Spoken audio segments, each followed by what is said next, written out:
In this video, I'll show you how to update a collection using Qdrant in n8n in just a few simple steps. If you're working with vector databases and automation, this is a quick and useful workflow to know. And if this tutorial helps you out, make sure to hit like and subscribe for more practical n8n walkthroughs. Let's get into it. First, open the workflow you want to work on inside n8n. This can be an existing workflow or a new one that you've already set up for your automation. Once your workflow is open, take a look at the Nodes panel on the left side of the screen. This is where you'll find all the available integrations and actions you can add to your workflow.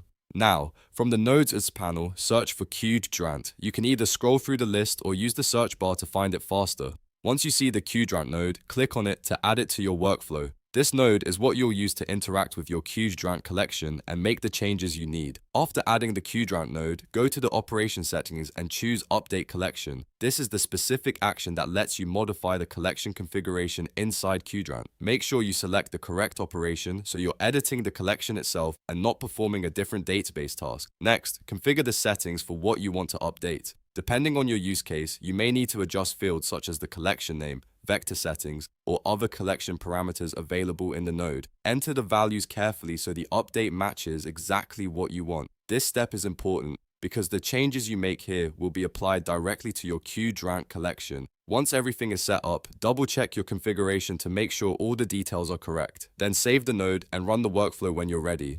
That's all it takes to update a collection using Qdrant in n8n. If this video helped, please like the video and subscribe to the channel for more n8n tutorials, automation tips, and step-by-step software guides. Thanks for watching, and I'll see you in the next one.